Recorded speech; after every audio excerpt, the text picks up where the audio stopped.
Welcome to Donuts with Diffit. I hope you had a great week. This is the series where we have a donut and some coffee and kick back as we look through some Diffit activities that teachers have created this week. We're looking for inspiration. We're looking for creativity. We're looking for things we can bring back into our classrooms.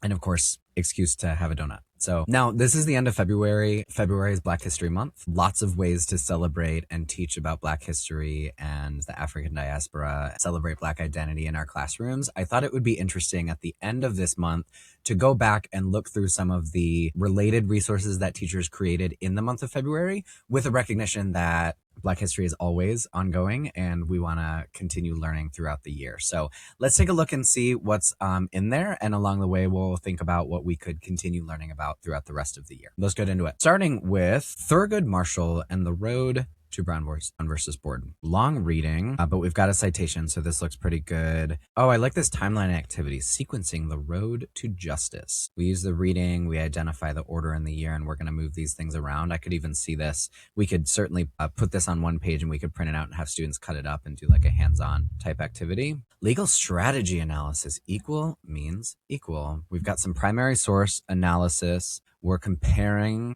Plessy versus Ferguson, and then Thurgood Marshall says, is the definition of equal in here? Good. And analysis questions. This would be a great, high impact, high school activity, especially if we're getting students prepped to respond to a document based question or primary source analysis type practice. Great. And of course, highlighting Thurgood Marshall, who is a really important figure in the fight for civil rights, but also as a really accomplished individual and someone who contributed greatly to our history. Next one, the Underground Railroad. Start with vocabulary. Good. And we've got some graphic. Choose two words, write one word in each circle, and draw a picture to show what that word means. I want to show you something. So this is a really cool activity, first of all, but we can actually change the size of these graphics and we can adjust how they show up. We can put them on one page, we can print them out and do lots of different things. But I like that as an activity. We've got a reading passage with this is really interesting. Harriet Tubman is showcased, comprehension check, graphic organizer. Cool. And a coloring activity. I love it.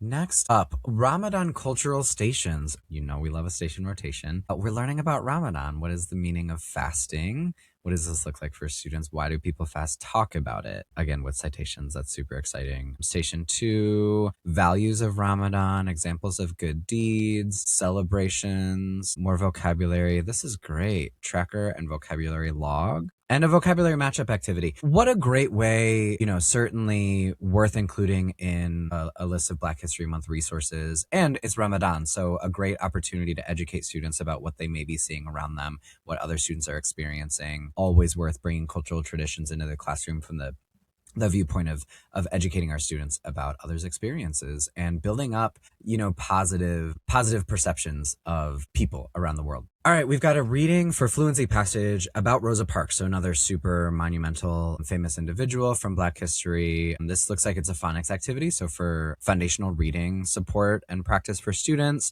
we've got a reading, we've got a Fluency tracker, the passage, check for understanding. So this is a really great way to incorporate some of this into both assessment and then it looks like practice here, identifying long vowels and blends. So this one's cool. The Roots of Rhythm, New Orleans and the Birth of Jazz, and an American form of music, the melting pot of sound. Really cool diagram. We could look at a couple different versions of what New Orleans looks like, where Congo Square is. It looks like that's where we're starting this journey, learning a little bit about jazz as an art form, as well as kind of where it came from. We've got some key figures in early jazz, which maybe students are familiar with, maybe not. We could listen to some of the music. We've got analysis, some really interesting kind of analysis questions that, for discussion, for independent work. Oh, the Great Migration.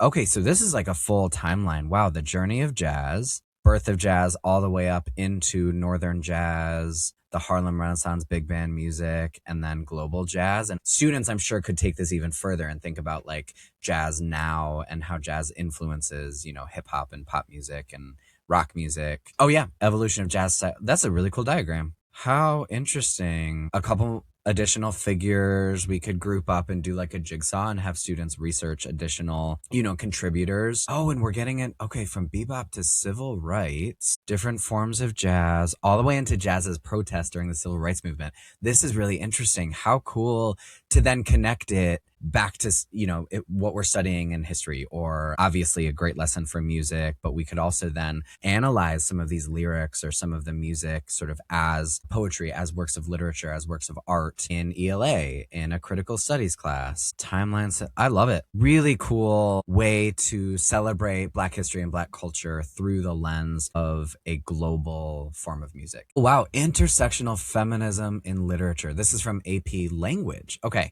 so we're thinking rhetorical, how do we represent people's experiences using rhetorical devices? I bet is kind of where this is going, but we're starting with Kimberly Crenshaw's, what is intersectionality? Where does that come from? A couple other voices in here. How interesting.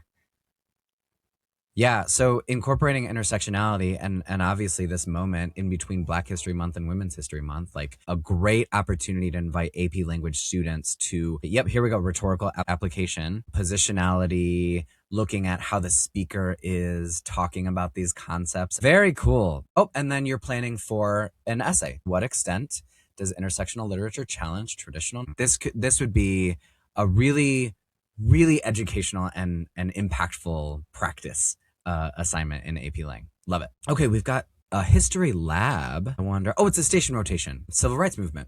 Okay, station 1, Brown versus Board. Historical context, there's a primary source analysis. We've got a couple questions. Love it. Station 2, Montgomery bus boycott. Wow. Photo, primary source analysis, a couple different types of analysis and thinking about what students are learning about in these different examples. Youth activism, the little Rock 9. So this could be station rotation. This could be a cool jigsaw.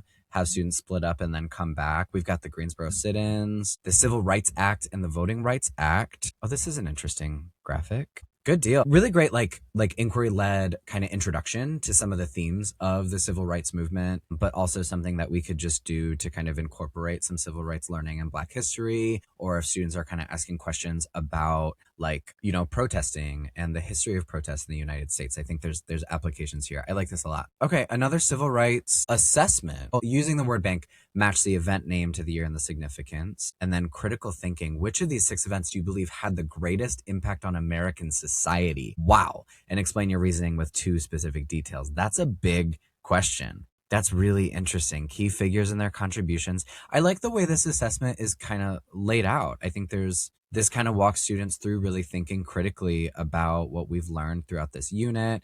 Primary source analysis, lots of different applications and opportunities for students to demonstrate their learning here. Movement, reflection, exit ticket. 3 important facts. 2 legal changes. The 3-2-1, I love it. It works. And final reflection. One way the legacy of the civil rights movement is still visible in the world today. Worth thinking about. Good stuff. Thanks, Diffit. Thanks for joining Donuts with Diffit this week. I hope you maybe felt inspired. Maybe you got something out of this that you can take back into your classroom. I can't wait to see you next time.